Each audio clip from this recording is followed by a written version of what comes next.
Praise God, hinahayaan ko po ang lahat na magsipagtayo sa kabutihan at biyaya ng ating Panginoon. Bago po tayo mag-start, pwede po ba kamayan natin ang ating mga kapatid? Batiin po natin ang katabi natin. Good morning, kapatid!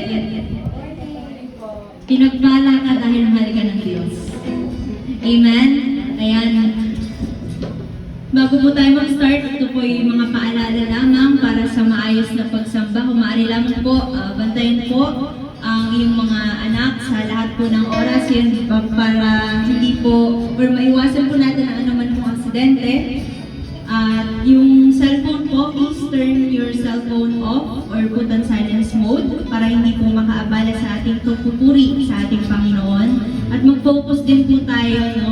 Ibigay po natin yung best natin, yung oras natin para sa ating Panginoon, for He deserves all this time para mag-glorify siya. Amen po ba? Kaya samahan niyo po ako sa pagbasa mula po sa Aklat ng mga Kawikaan, chapter 3, verses 5 to 6. Ang sabi po rito, kay Yahweh ka magtiwala, buong puso at lubusan, at huwag kang mananangan sa sariling karunungan. Sa lahat ng iyong gawain, siya nga'y alalahanin, upang ika'y patnubayan sa iyong mga tatahakin. Purihin po ang salita ng ating Panginoon. Samahan niyo po ako sa panalangin. Hallelujah. Heavenly Father, we thank you for this very wonderful day, Panginoon, na ipinagkaloob sa bawat isang narito. Salamat po sapagkat itinako mo ang aming mga panyapak sa bahay pa ng bahang ito upang muli magsama-sama kami na magpuri at magpasalamat sa iyo. Salamat, Panginoon, sapagkat patuloy mo kaming sinasamahan sa kahit anong sitwasyon namin sa buhay. Despite our shortcomings, Jesus, you're always there, Panginoon, upang iparamdam sa amin yung unconditional love mo. Thank you for giving us peace, Panginoon, na nagmumula sa iyo, na kahit kailan hindi namin matatagpuan sa mundong ito, kundi sa iyo lamang. Hayaan mo, Panginoon, na isuko namin ang sarili namin, Panginoon, sa iyo, ng buong puso, ng buong kagalakan, nang sa gayon wala itong hadlang sa aming magpupuri sa iyo. Lord, anuman po yung makikita mong karamihan sa aming puso, sa aming isipan, o sa gawa namin, Panginoon, pakalinisin mo ng iyong kabanal-banal ang dugo, nang sa gayon, malaya po kaming makapagpuri at makapagpasalamat sa iyo. Anuman po yung burdens, yung bigat na dinaramdam ng bawat isang narito, tanggalin mo, Panginoon, at palitan ng buong kagalakan. Na Lord, sa iyo kami manangan, Panginoon. Sa iyo lamang kami, Panginoon, magtiwala. Sa iyo lamang kami, Panginoon, lumapit ng buong puso sapagkat alam namin na nanampalataya kami na hindi mo kami pababayaan. Lord, bless this church.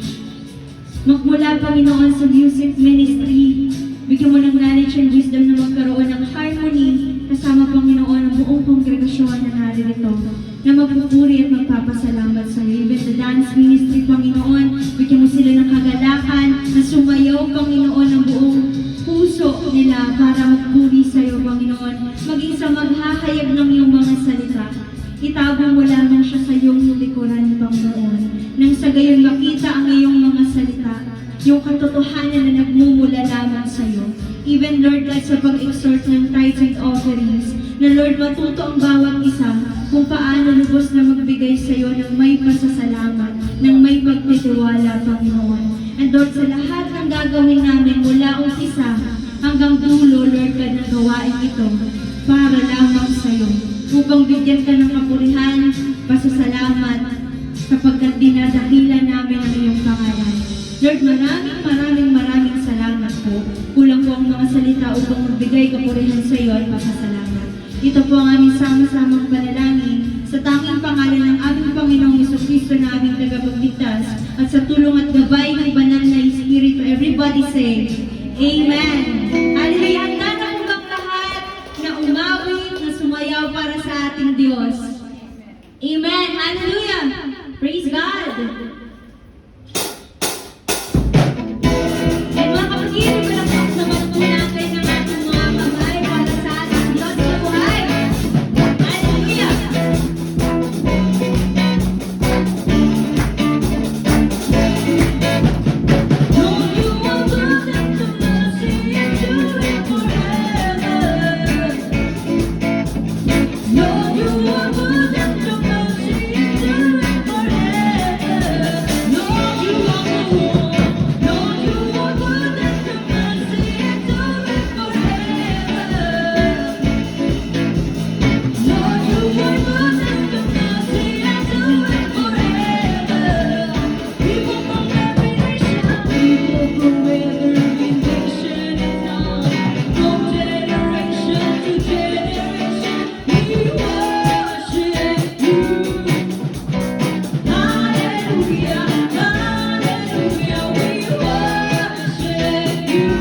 ating Panginoon. Lord, fill this place with your Holy Spirit. Ipaghanas mo sa amin, Panginoon, yung pagmamahal mo na walang katulad. Hayaan mo na umawit kami para sa iyo, Panginoon. Come on, church. Ikaw ang tunay na daghila sa mundo. Ikaw ang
sa kabila ng mga alipusta, sa kabila, Panginoon, ng persecutions, manatili ka, Lord, kat sa buhay namin. For you are faithful, Jesus. Ikaw, Panginoon, ang siyang kumikilos sa buhay namin. Lord, we continue this battle sapagkat alam namin na kami tagumpay dahil ikaw ang kasama namin. Ikaw ang tapat na Diyos na kahit kailan hindi mo pinako ang iyong mga pangako. Lord, thank you for offering your life kahit hindi naman deserve ng bawat isa sa amin ang iyong grasya. Lord, maraming salamat sa kaligtasan na ipinagkaloob mo sa bawat isa sa amin. Kulang po ang mga salita upang magpasalamat sa iyo. Hayaan mo, Panginoon, ang maghahayag ng iyong mga salita ay maitago mo lamang sa iyong likuran. Na upang maihayag ang katotohanan na nagmumula sa iyo. Lord, bigyan mo siya ng kalakasan, ng knowledge and wisdom, sapagkat alam namin na walang perfecto sa mundo ito, sapagkat ikaw lamang, O Diyos, ang perfecto na kayang magbigay sa amin ng mga pagkukulang namin, O Diyos. Kunan mo lahat, Lord, ng pagkukulang namin, sapagkat kailangan ka namin sa buhay namin. Na Lord, hindi lamang kami makinig sa iyong mga salita, kundi Panginoon, tumiro ito sa aming puso at isipan. Nang sa gayon, maisagawa rin namin. Hindi lamang kami nakinig. Tapos Lord, ma-share namin ito sa aming pamilya at sa bawat taong nakakasalumuhan namin. Lord, fill this place with your Holy Spirit. Dahil napakabuti mo sa buhay ng bawat isang narito. Hayaan mo makita namin at makita sa buhay namin ang kabutihan mo, O Diyos. Maraming salamat po. Ito po ang aming sama-samang panalangin sa tanging pangalan ng aming Panginoong Jesucristo na aming tagapagligtas at sa tulong at gabay ng banal na Espiritu. Everybody say, Amen.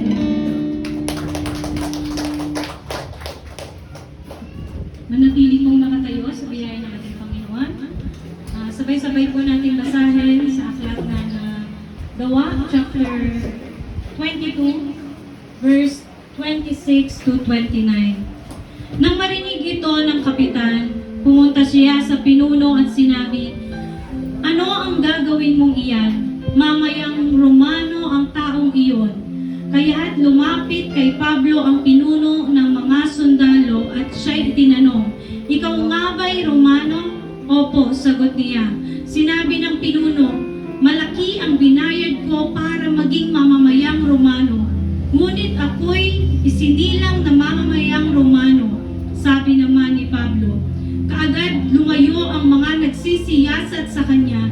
Natakot din ang pinuno ng mga sundalo sapagkat ginapos niya si Pablo, gayong ito pala ay isang Romano. Tayo pong lahat ay manalangin. Panginoon, tunay nga Lord God na Ikaw ang siyang sumasama sa bawat isa sa amin. Ikaw ang siyang nangunguna, Panginoon, kung paano mo tinutulungan si Apostol Pablo sa lahat ng pagsubok na kanyang pinagdaraanan. Lahat ng lingkod mo ay tinutulungan mo rin po, Panginoon, sapagkat ang lakas namin ay nagmumula sa iyo upang mahayag ang kadakilaan mo sa aming mga buhay. Ama, maraming salamat sa banal na Espiritu na siyang aming great comfort, O God. Ang aming great strength, Panginoon, ay nagmumula sa iyo. Dalangin ko nawa, Panginoon, Ikaw ang siyang mangusap sa aming kalagitnaan sa pagpapatuloy ng pag-aaral namin sa aklat ng Gawa. Hayaan mo po, Panginoon, na Ikaw ang siyang makita, Panginoon, sa bawat pag-aaral namin. Makilala namin kung gaano kakabuti sa aming mga buhay, Panginoon. Maraming salamat sa mga circumstances, sa mga taong ginagamit mo, at maging Lord sa katunungan na nagmumula sa iyo, Panginoon, upang makilala ka pa namin, Lord God, ng lubusan, O God. Maraming salamat, Lord God, sa lahat ng ginagawa mo sa aming mga buhay. Ang banal na Espiritu mo nawa ang siyang manguna sa aming kalagitnaan. Tulungan kami, Panginoon, sa aming pag-aaral na ito. Let your Holy Spirit be our teacher, be our guidance, be our preacher, Panginoon. Just use me, Panginoon. Use my mind.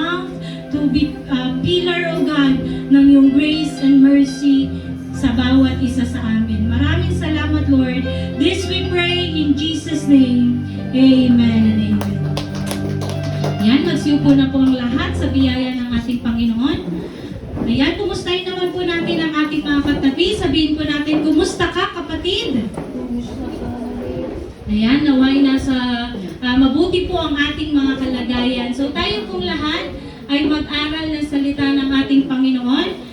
So last week po, sa mga hindi po naka-attend, ang ating pong pinag-aralan ay patungkol sa Acts 21, which is, ito'y pinamagatan, let the will of the Lord be done. Sabi mo sa katabi mo, let the will of the Lord be done.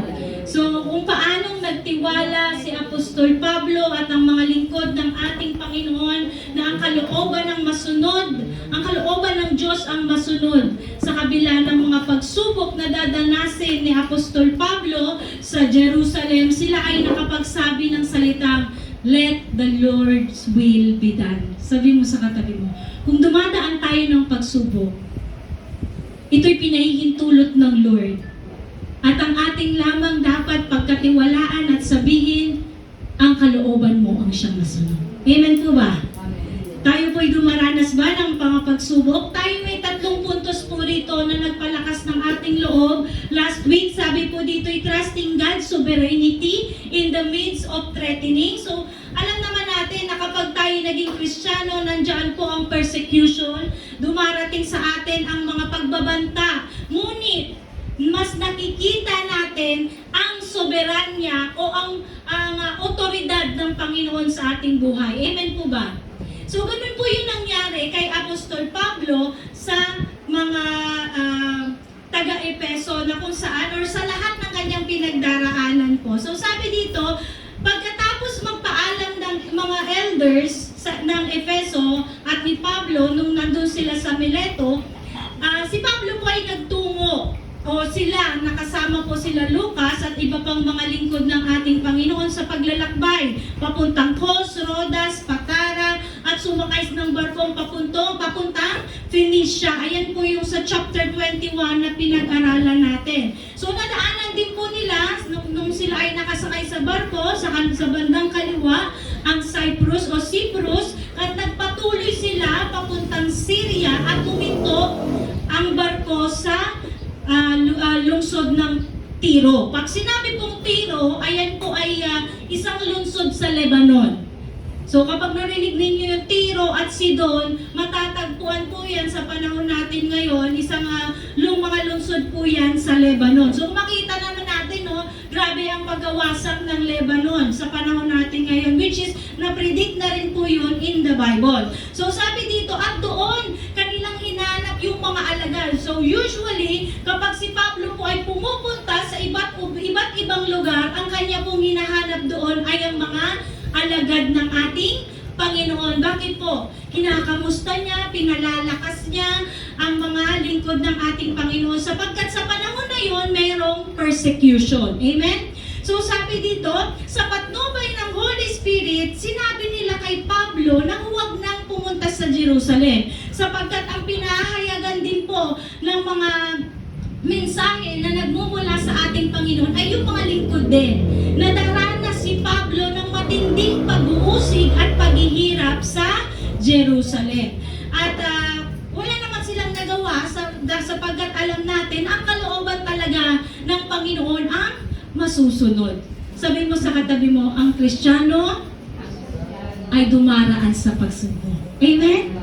Hindi tayo naging Kristiyano na maging hayahay ang ating buhay sapagkat dadating talaga ang panahon na tayo susubukin sa ating pananampalataya at pinapaalam yan ng Holy Spirit, hindi dahil para takutin tayo, kundi para ipakita at maging handa tayo sa kaharapin na pagsubok. So, ganun po yung nangyari kay Apostol Pablo. Kaya naman, wala nang nagawa ang mga kapatiran sa Tiro, kaya sila'y hinatid na ng hindi lamang isang kapatid, kundi ang buong pamilya doon sa Tiro, maging anak.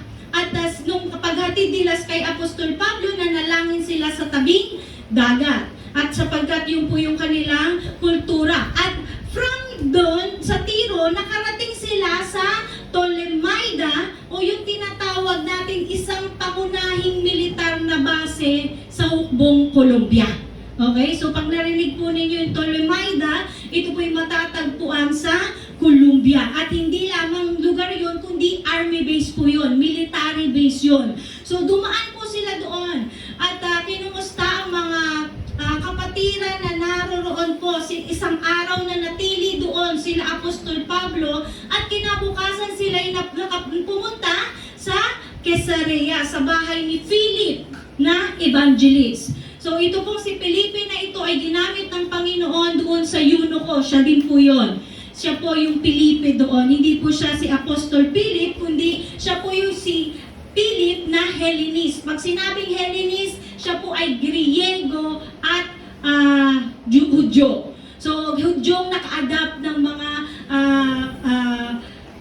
language or kultura ng mga Griego. So, yun po si Philip. At ito naman po, meron po si Philip na 7 na anak na babae o yung tinatawag na propeta o prophetess. So, nakalipas ang ilang araw naman, si Agabo, na kung saan nag-predict na magkakaroon ng taggutom sa buong mundo, ay ginamit din ng Panginoon para mag-predict kung ano ang mangyayari kay Apostol Pablo sa Jerusalem. Ano po yung ginawa niya? Minuwestra niya, no? Inalis niya yung pamigkis ni Apostol Pablo at ginapos niya ang kanyang kamay at sinabi kay Apostol Pablo, ito ang mangyayari sa iyo sa Jerusalem. So, syempre, yung mga kapatiran, sila po ay nag-iyakan sapagkat natatakot sila, ayaw nilang papuntahin doon si Pablo. Ngunit anong sinabi ni Pablo? Alam po ito yung nakaka-amaze, no? Sinabi po ni Apostol Pablo na handa siya na hindi lamang magpagapos, kundi mamatay sa Jerusalem alang-alang sa Panginoon. Ganon ka-dedicate si Apostol Pablo sa pagkatawag sa kanya. Ano man ang kanyang kaharapin, alam niya hindi yung bedo process eh. Alam niyo po ba, kapag ikay tinawag ng Panginoon, automatic yan, dadanas tayo ng pagsubok sapagkat tayo'y nakikihati sa paghihirap ng ating Panginoon. Anong sinabi ng mga? Kaya doon nakuha yung title natin last week, Let the will of the Lord be done. Sometimes we pray po for our comfort, we pray for our, alam niyo po ba, yung maging maayos. Pero minsan hindi ganun yung kalooban ng Diyos. Amen po ba? We pray for smooth, pero hindi yun yung nagiging kalooban ng Lord. Ano ang nagiging panalangin ng totoong Kristiyano? Lord, let your will be done. Hindi natin pwedeng hadlangan yung kalooban ng Lord. Kung inalaw niyang mangyaring igapos hanggang sa mamatay si Apostol Pablo, mangyayari at mangyayari yun. Hindi niya pwedeng pigilan. Hindi natin pwedeng pigilan. But in our human nature, it is natural for us to react na matakot. Tama po ba? Huwag ka na pumunta doon, delikado doon. Amen po ba? Ganon yung nangyari sa mga kapatiran. Kaya dito sabi, trusting God's will in the midst of suffering and trusting God's protection. Even na si Pablo ay dinala doon. Alam niyo po bang nakaka-amaze sa Panginoon? Alam ng Lord, nasa tiyan pa lang nang sinapupunan ng magulang si Pablo na siya'y Romanong ipinanganak. Kaya doon pa lang alam ng Panginoon na mag-i-stand si Pablo sa kanyang pananampalataya. At ipagtatanggol, doon pa lang may protection eh. Di po ba? Kanina doon sa ating scripture, no? Nagbayad pa ng malaki. Yung pinuno ng kawal para maging Romano. Pero si Apostol Pablo, nasa tiyan pa lang na sinapupunan ng kanyang magulang, Romano na. Amen po ba? Bakit po ba big deal yung pagiging Roman? Dahil sila po ang may pinakamataas na ruler nung time na yon. They conquered Israel. Naging alipin ng bansang Israel nung time na panahon o namumuno ang mga Romano. Kaya pag sinabing Romano ka, may bias. Di po ba? May magandang pagtrato sa'yo at hindi ka basta-basta pwedeng parusahan nang hindi nililitis.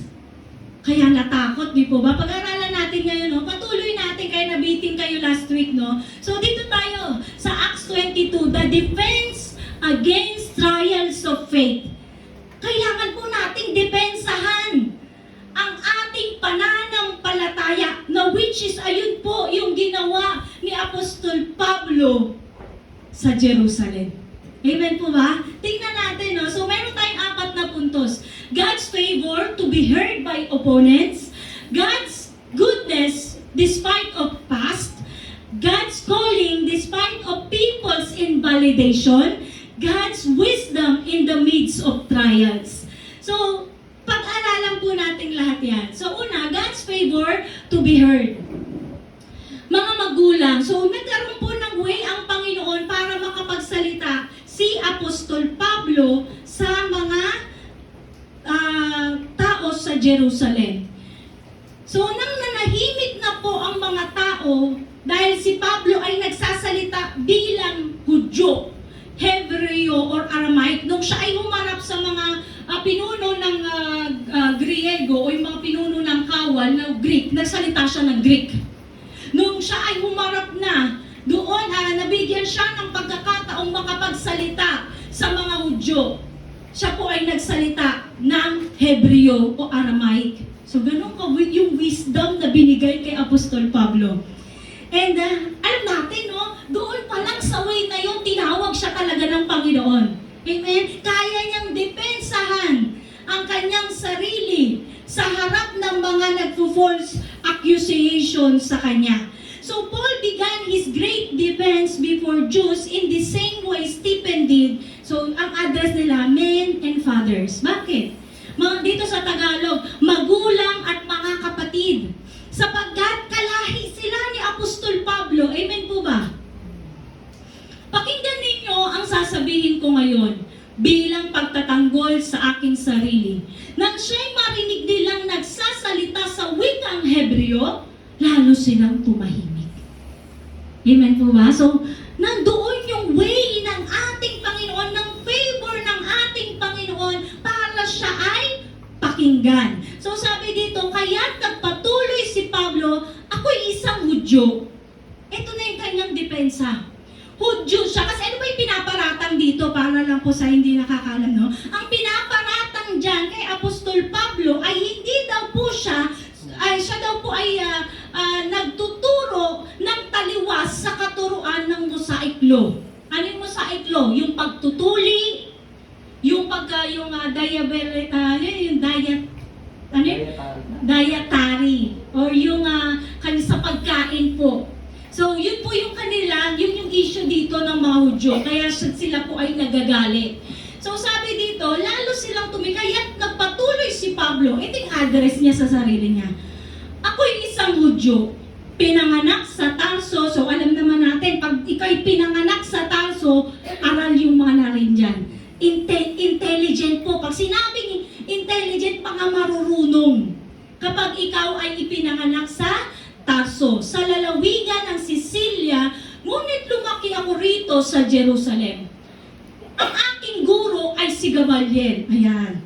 Additional po yan sa credibility ni Apostol Pablo. Bakit po? Kapag sinabing ikaw ay, sino ba to si Gamaliel na to? Si Gamaliel po ay, siya po ay merong established na impeccable Jewish, or yung tinatawag natin yung credential niya, o yung otoridad niya bilang isang Hudyo. Ayan po mismo yung nagturo kay Apostol Pablo patungkol sa kautusan. So yung status ni Gamaliel po, siya po ay mataas na yung estado niya sa Sanhedrin. Siya po ay nasa Jewish Supreme Judicial Council. So hindi lang siya basta leader, no? Siya po ay nasa Jewish Supreme, yung highest po, pinakamataas na sa Sanhedrin. So kaya naman dinagdag niya ito para sabihin na siya na Hudyo, hindi niya tinuturuan ang mga hintil o ang mga tao na tumaliwas. Ikaw nga, aral ka eh. Tapos ituturo mo, taliwas. Amen po ba? So kaya naman, ito yung sinabi niya, at buong higpit niya akong tinuruan ng kautusan ng ating mga ninuno. So doon pa lang, alam na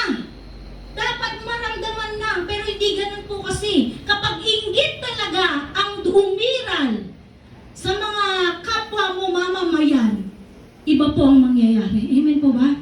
Hindi nagkakaroon ng maayos na pag-iisip. Sabi dito, ako'y masugid na naglilingkod sa Diyos tulad ng lahat ng naririto ngayon. Inusig ko at pinapatay ang mga sumusunod sa daang ito. Despite of his background, no? Inusig niya po yung mga sumusunod sa daang ito kasi yung pa po yung tawag sa kanila. Daan, the way. Kasi nung time na yun, hindi pa talaga sila isang religion. Ang Christianity nung time na yun, hindi pa isang reliyon. Ano lang sila, ang tingin lang sa kanila ay sekta ng Hudyo. Another sekta ng Hudyo. So, sabi niya dito, inusig ko at pinapatay ko ang sumusunod sa daang ito. Ipinagapos ko sila, ipinabilanggo, maging babae o maging lalaki. Makakapagpatotoo tungkol dito ang mga pinakapinunong pari at ang buong kapulungan ng mga matatandang pinuno ng bayan. Binigyan pa nila ako ng mga sulat para sa mga Hudyo sa Damasco, kaya pumunta ako roon upang dakpin ang mga kaanib ng daang ito. At dahil dito sila sa Jerusalem nang nakagapos upang parusahan. So alam natin yung kwento na yan from previous na napag-aralan natin. Yung encounter ni Paul sa ating Panginoong Heso Kristo. So sabi po dito sa sumunod, God's calling despite of people's invalidation.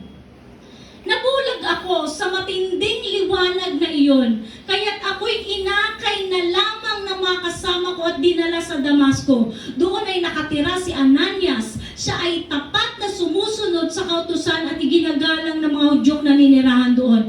Pinapunta niya ako, tumayo sa tabi ko at sinabi sa akin, kapatid na Saulo, makakakita kang muli. So alam natin, nabulag si Saulo niyan dahil sa liwanag na nakita niya. At ngunit hindi narinig ng mga tao na mga kasama niya na naroon yung tinig ng Panginoon. So sabi dito, noon di nakita kong muli at tumingin ako sa kanya.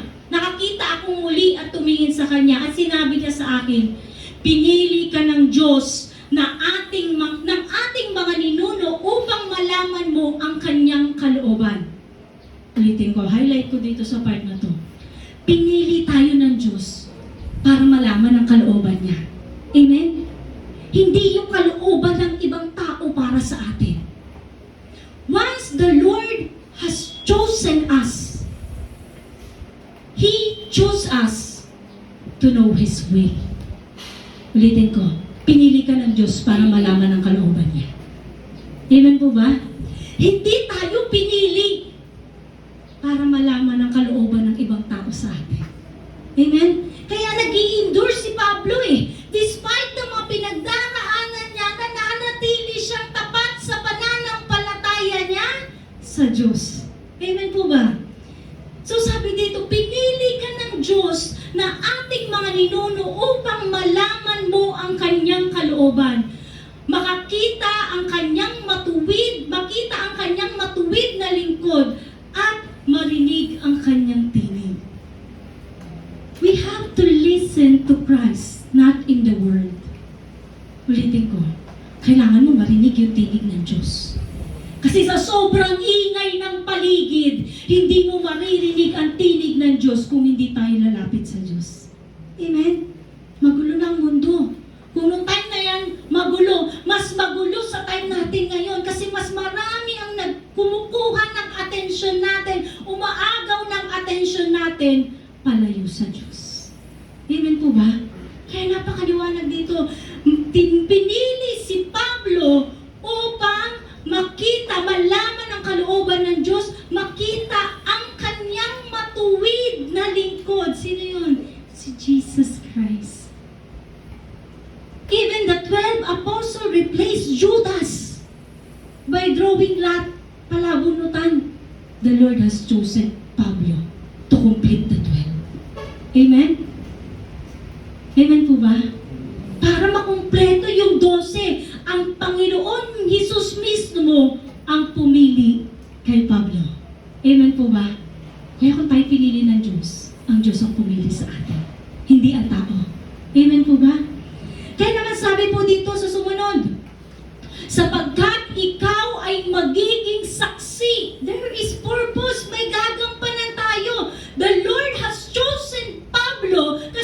mayroon siyang gagawin. At ayun yung ginagawa ni Pablo kahit igapos o hanggang kamatayan. Di po ba? Gagawin niya yun. Kasi kung gaano katapat yung pinapakita ni Apostol Pablo sa Diyos, mas tapat o pinakatapat ang ginagawa ng Diyos para kay Pablo. Amen po ba? So sabi dito, sapagkat ikaw ay nagpagiging saksi niya upang patotohanan ng lahat ng tao ang iyong nakita at narinig. Kaya yun yung sinasabi ni Apostol Pablo sa harap ng mga taong ito. Ano bang hinihintay mo? Tumayo ka na, magpabautismo at tumawag ka sa pangalan upang mapatawad ka sa iyong kasalanan. Ito yung gagawin. Una, magpabautismo. Sumunod, tumayo. Una, kailangan mo tumayo no? Kailangan mo tindigan yung pananampalataya mo. Sumunod, magpabautismo ka. At tumawag sa kanyang pangalan upang mapatawad ang kasalanan. So sabi ko sumunod sa 17, verse 17, nagbalik ako rito sa Jerusalem at habang ako'y nananalangin sa templo, nagkaroon ako ng isang pangitain. Nakita ko ang Panginoon nagsasalita sa akin, madali ka, lisanin mo agad ang Jerusalem sapagkat hindi tatanggapin ng mga tao rito ang iyong patutuo tungkol sa akin. Which is happening, nangyari, tama po ba? Hindi tinatanggap sa Jerusalem ang patutuo ni Apostol Pablo. Sinabi ko naman, Panginoon, alam na nilang isa-isa kong pinupuntahan ng mga sinagoga upang ipabilanggo at ipahugupit ang mga nananalig sa iyo. At nang patayin si Esteban na iyong saksi, ako ay naroon. Sumang-ayon ako sa ginawa nila. Ako pa nga ang nagbantay ng mga balabal na mga pumatay sa kanya. Ngunit sinabi sa akin ng Panginoon, humayo ka, sapagkat isusugo kita sa malayo sa mga hintil. So ba? Despite of our past, the Lord is calling us. Sabi mo sa katabi mo, despite ng nakaraan mo, tinatawag ka ng Diyos para sundin at gawin ang kalooban niya. Mayroon pa bang mas papait sa naranasan ni Apostol Pablo? Mayroon na ba rito mamamatay tao ng mananampalataya ng Panginoon? Wala. Kaya despite itong darkness ng buhay natin, we are called by God. Sabi mo sa katabi mo, tinawag ka ng Diyos. Amen? Hindi tao ang tumawag sa atin, ang Diyos. Amen po? Ano sinabi na? Ngunit sinabi sa akin ng Panginoon. Kaya dapat lagi tayong lagi tayong handa sa pakikinig sa tinig ng Diyos. Humayo ka sapagkat isusugo kita sa malayo sa mga hintil. Ano yung reaction dyan, no? Hanggang sa sandaling iyon, ang mga tao'y nakikinig kay Pablo, ngunit ng pagkarinig ng muli niyang sinabi, nagsigawan sila, patayin ang taong iyan. Hindi siya dapat mabuhay. Yung huling pagkasabi na, ngunit isusugo kita sa mga hintil, doon sila nang galaiti. Bakit po? Ano ba? Bakit gano'n na lang yung galit nila, no? When they heard Gentiles, it triggered their anger and explosive rage. Kasi yung hatred na yon is hindi naman siya random na anger lang eh. Ito yung resulta ng malalim nilang pagiging exclusive religious. Pag sinabi exclusive religious, no, ito lang kami. Hindi kami open for another teaching. Kasi another teaching sa kanila si Jesus eh. Di mo ba? And the grace of the gospel. Amen? Patawarin ang mga makasalanan. Sa kanila exclusive yung religion nila. Kaya naman, nag-trigger sa kanila yung galit. Sabi dito, it was the result of the deep religious exclusivity. They are exclusive. Meron sila din political trauma. Pag sinabing political trauma, hindi lang under ng Roman occupation, maging yung mga hintil na nagsasumakop sa kanila. Babylonians, Griego, Romans, ayan po yung mga sumakop sa kanila. Meron silang political trauma. Kaya na-trigger yung anger nila nung pagkarinig nila na isinugo itong Hudyong si Pablo sa mga Hentil. Amen po ba? So doon pala makikita natin na nagtatangi ang mga Hudyo. Amen. Yung political trauma nila, they are heavily tasked by other, itong mga Hentil na ito. Tinitrato sila as second-class citizen. Subjected sila sa violent crackdowns ng mga Gentile rulers. Kaya naman, ganoon na lamang ang reaksyon nila nung pagkasabi, itong Hudyo na itong si Pablo, tinawag ng Diyos sa Hentil. Ano yan? Pero si Pablo hindi natakot. Alam niya na ganito ang mangyayari sa kanya. Amen po ba? Sabi dito, patayin ang taong iyan. Hindi siya dapat mabuhay. Patuloy sila sa pagsigaw, sa pagsaboy ng alikabok sa hangin at sa paghahagis ng kanilang mga balaban. Kaya't inutos ng pinuno ng mga sundalo na dalhin si Pablo sa himpilan at hagupitin upang malaman kung bakit gano'n na lamang ang sigawan ng mga Hudyo laban sa kanya. So, inutos ng pinaka-pinuno na hagupitin si Pablo bago litisin. So, tingnan natin.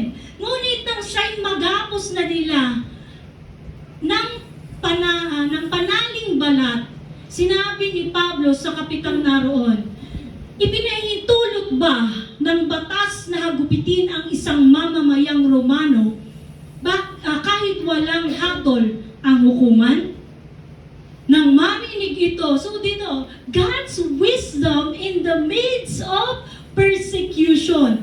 The Lord is always providing wisdom in the midst of persecution. Amen? Pag dumadaan tayo ng persecution, God has given us wisdom to endure. Amen? So sabi dito, nang marinig ito ng kapitan, pumunta siya sa pinuno at sinabi, ano ang gagawin mong iyan? Mamamayang Romano ang taong iyon. Kaya't lumapit kay Pablo ang pinuno ng sundalo at siya'y tinanong, ikaw nga ba'y Romano? Opo, sinabi niya. Sinabi ng pinuno, malaki ang binayad ko para maging mamamayang Romano. Ngunit ako'y isinilang na mamamayang Romano. Amen po ba? Sinabi naman ni Pablo, kaagad lumayo ang nagsisiyasat sa kanya. Natakot din ang pinuno ng mga sundalo sapagkat ipinagapos niya si Pablo, gayong ito pala ay Romano. Ay, sinasabi ko kanina, nasa tiyan pa lang ng sinapupunan si Pablo, tinawag na siya ng Diyos. Amen? Kasi darating ang panahon na even yung citizenship niya ay gagamitin ng Diyos for His protection. Divine protection. Amen po? Kaya sabi dito sa sumunod, tapos na po tayo, no? Bitin ulit kayo. Sabi dito, si Pablo sa harap ng kataas-taasang kapulungan. Ngayon si Pablo na iharap sa Sanhedrin. So, nais matiyak ng pinuno kung ano ang paratang ng mga Hudyo laban kay Pablo. Ay, sorry po, hindi Sanhedrin. Sa judicial court ng mga Romano. So, sabi dito, kaya kinabukasan, pinakalagan niya si Pablo, pinatawag sa isang pulong ang mga punong pari at ang buong kataas-taasang kapulungan ng mga Hudyo, ayan kasama po yung Sanhedrin, at iharap si Pablo sa kanila. So kung makikita natin dito, itong apat na puntos na ito, hindi para ipakitang magaling si Pablo, kundi sino si God na kumikilos sa buhay ni Pablo. Pwede kong ilagay dyan yung katangian ni Pablo. Pero the Lord has given me these points na siya ang makilala, hindi si Pablo. Amen? Because the Lord gives favor. Sabi mo sa katabi mo, the Lord gives favor para pakinggan ka ng sumasalungat sa iyo. Amen? We have voice. Meron tayong tinig. Kung merong tao man na sumasalungat sa atin, the Lord has given us His power to speak up, to be heard by our opponents. Amen? like what He did to Paul. Amen po ba? Yung favor na yon, meron dalawang S. Speak with faith, stand for truth. Katotohanan. Nagsinungaling ba? Nag-alibay pa si Pablo para pagtakpan yung kanyang sarili dahil sa takot? Hindi. He speak for truth. He stand for truth. Speak with faith, stand for truth. Amen? If we stand for truth, God opens doors. Amen? Hindi lang isang pinto. Maraming pinto ang bubuksan ng Diyos kahit sa gitna ng oposisyon. Amen? Kahit sa gitna ng may tumataliwas sa atin, God give us opportunity to be heard para pakinggan ka. Amen po ba? His favor turns opposition into opportunities. Amen. Sabihin mo sa katabi mo, yung favor ng Diyos, binabaliktad niya yung opposition para maging oportunidad. Amen? His purpose will always prevail even in every trials of our lives. Sa pangalawa, God's goodness despite of past. Walang past natin na kahit sobrang dilim ang kayang i-overpower ang grace ng Lord. Kahit gaano kadilim yung past mo, Apostol Pablo, mamamatay tao. Amen po ba? Meron pa bang masigit sa ginawa ni Apostol Pablo? Yung grace ng Lord, hindi mo pwedeng i-box.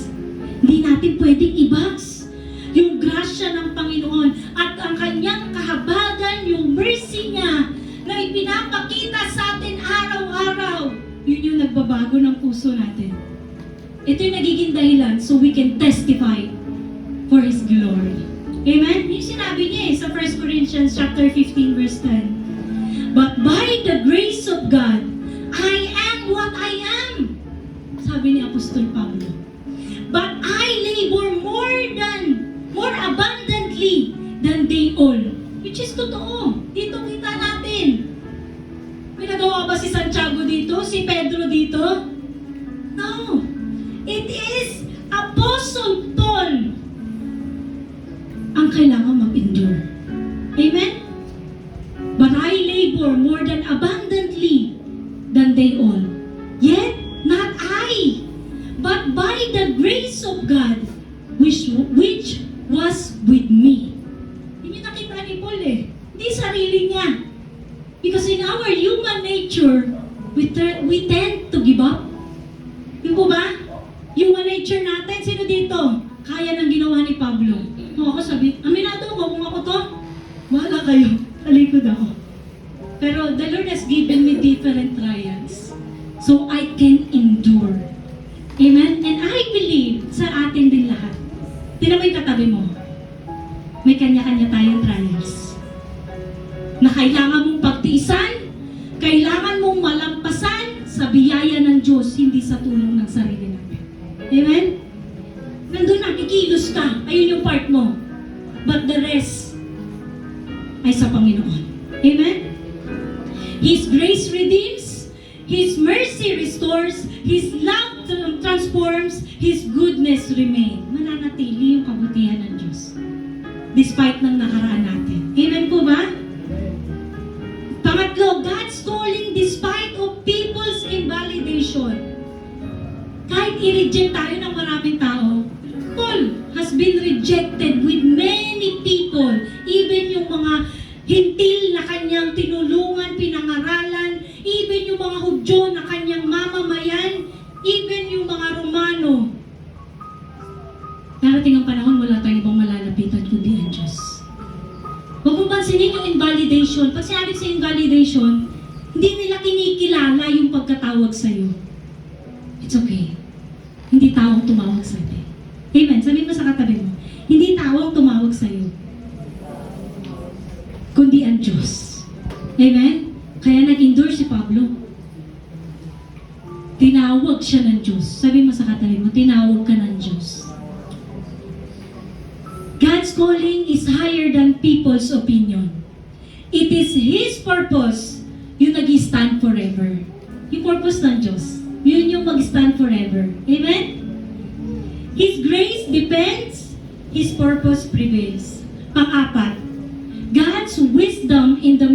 trials.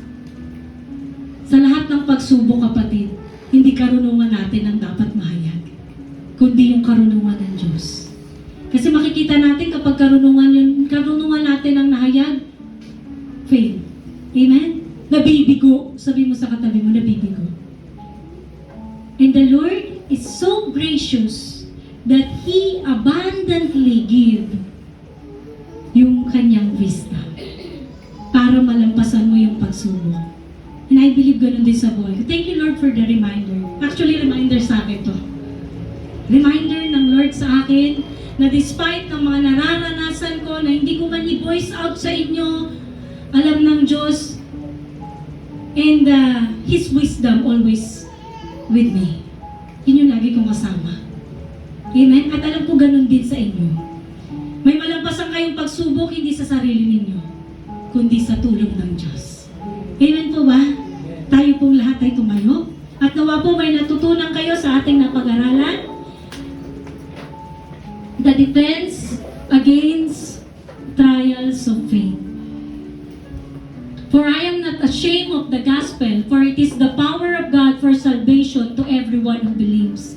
Let us all pray. Lord, alam namin, Panginoon, ang kapangyarihan mo, ang iyong mga salita, ang katotohanan, Panginoon, ang mga nagaganap sa aming mga buhay.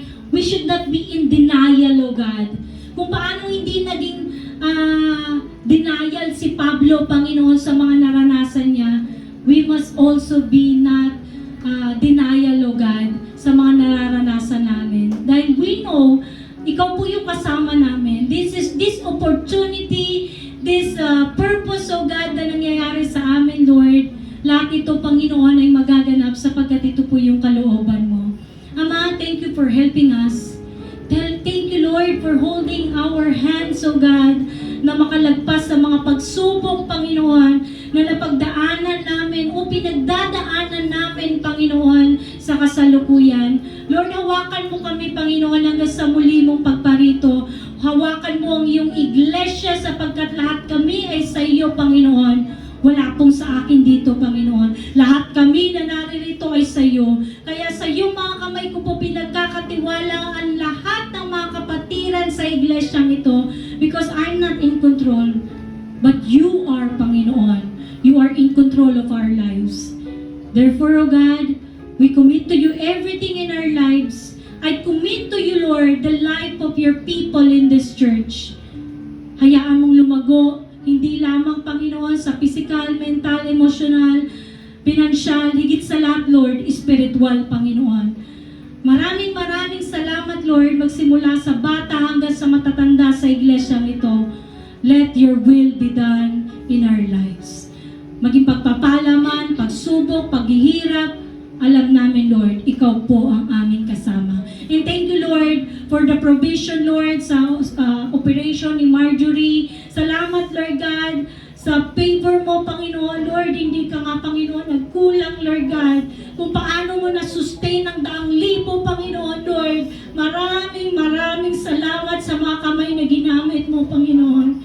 Maraming salamat, Lord, for letting Marjorie, Panginoon, na mabuhay pa, O God, at hindi nagkaroon ng mga major complication, O God. I pray din, Panginoon, for the complete healing, Panginoon, sa buhay ng asawa ni Nunoy. Maraming salamat, Lord God.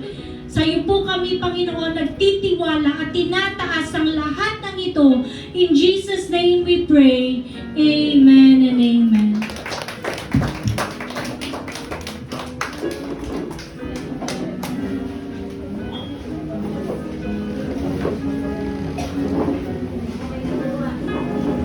Sino ba ka, tate? Sino po tayo? Hindi si Ate Marie. Di ba si Ate Marie? Hindi si Ate Marie.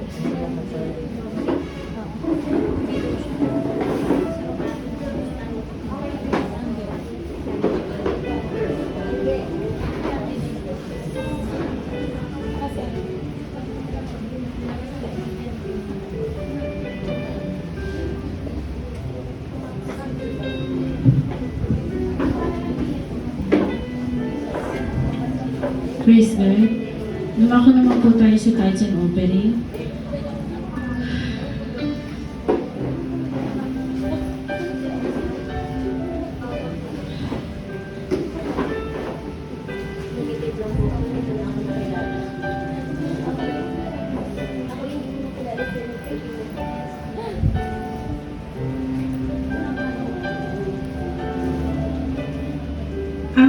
ano ko na lang basta tithes and offering. Ikalawang Korinto, chapter 9, verse 7. Magbigay ang bawat isa ayon sa ipinasya ng kanyang puso, huwag mabigat sa loob o dahil sa kailangan. Sapagkat iniibig ng Diyos ang nagbibigay ng masaya.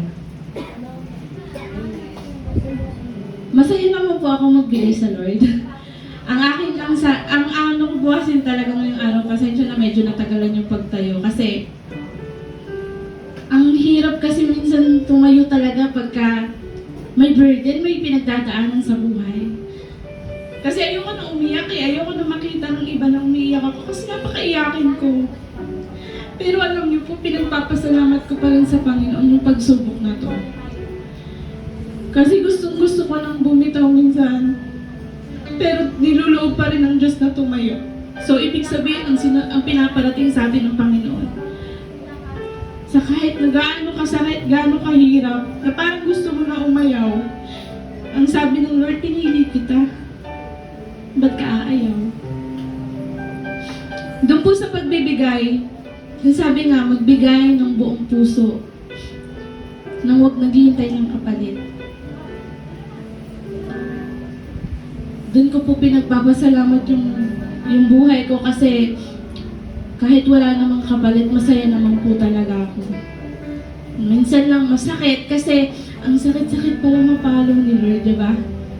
Pag hindi ka sumusunod.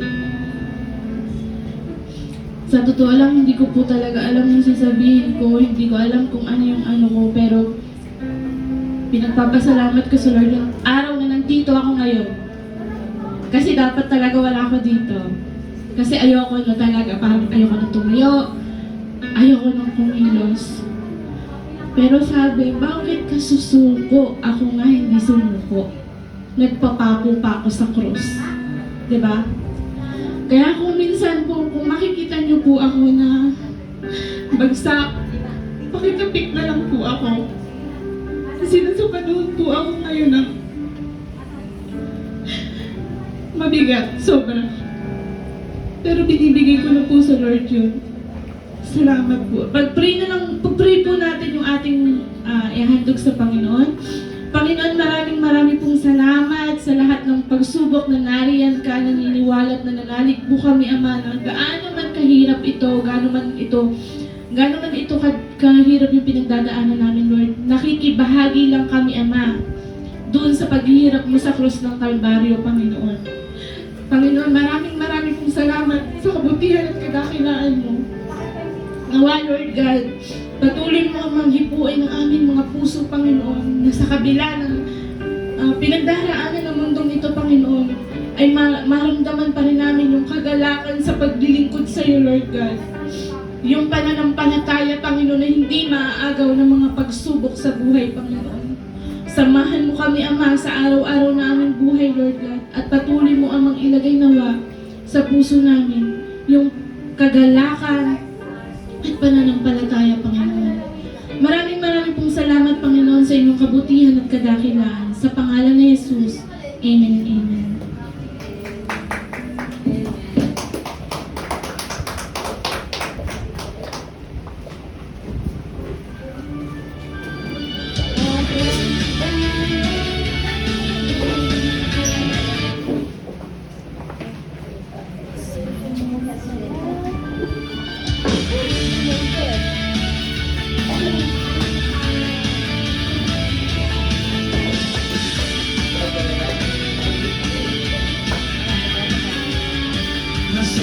Masaya, sinasamba ka,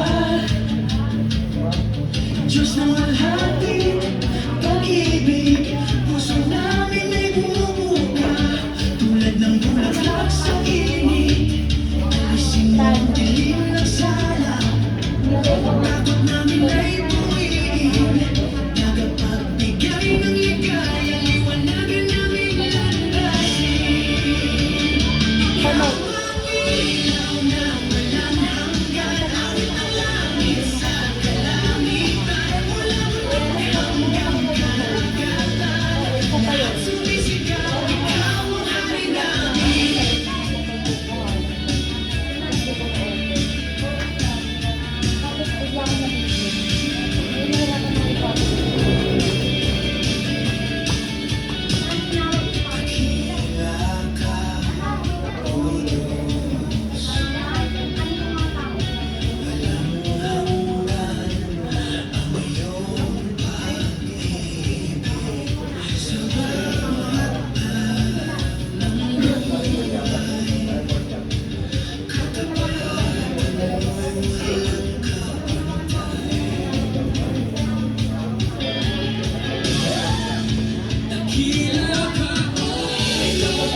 Announcement po for next week.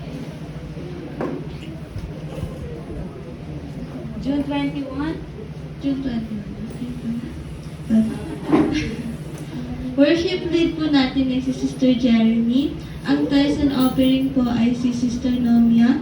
Ang announcement and closing prayer po natin ay si Sister Myra. And please continue to invite your kids in church every Sunday, youth Bible study every Saturday from 8 a.m. to 9:30 a.m., dance ministry practice right after youth Bible study. Music team practice every Saturday. They also hold a Bible study and fellowship once a month. And reminder to each and everyone to keep the church area clean inside and outside. Always remove shoes and slippers before entering the book outside. Announcement po, prayer meeting and Bible study of elders and deaconess every Thursday at 9 a.m. to 11 a.m. at Road 5 Aquino Residence. Announcement po lang, we do not have advanced theological training course today. Pahinga po muna. Si Pastor. Okay, tayo po tayong lahat. Tayo muna natin.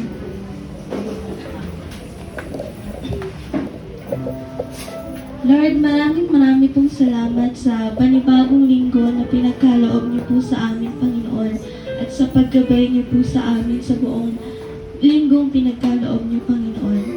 Panginoon, patawarin niyo po kami, Panginoon, sa lahat-lahat ng pagkukulang at pagkakasala namin sa iyo, Panginoon, lalong-lalo na sa pagkalimot namin, Panginoon, sa iyo. Lord, gabayan niyo po kami, Panginoon, sa susunod pa po na dadaang mga araw, Panginoon. Nawa, Lord, ikaw po ang aming tatakbuhan sa bawat problemang aming mararanasan at sa mga lungkot na aming mararamdaman, Panginoon. Panginoon, maraming pong salamat. Ito lang po ang samot na langit sa matamis sa pangalan ni Jesus. Amen.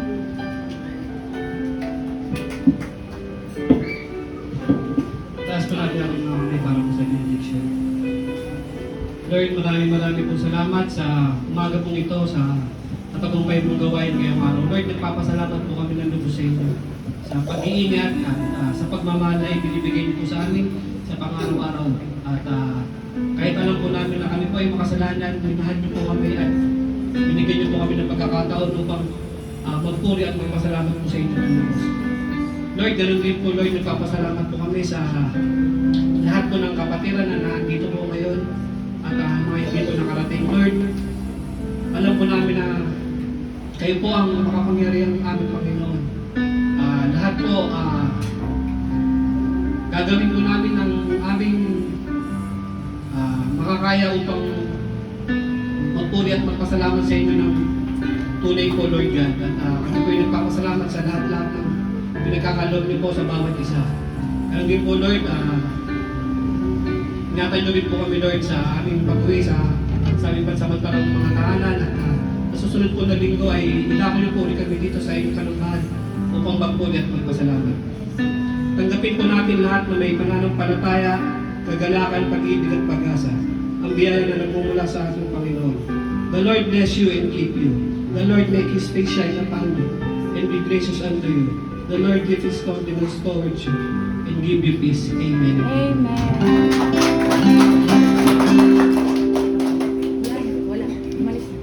Ayan, na-bless po ba ang lahat ng anak ng Diyos? Amen. Parang ang ina kapatid, na-bless po ba ang lahat ng anak ng Diyos? Amen. Hallelujah. Muli po, awitan natin ang ating Panginoon bago po tayo umuwi sa ating pansamantalang tahanan.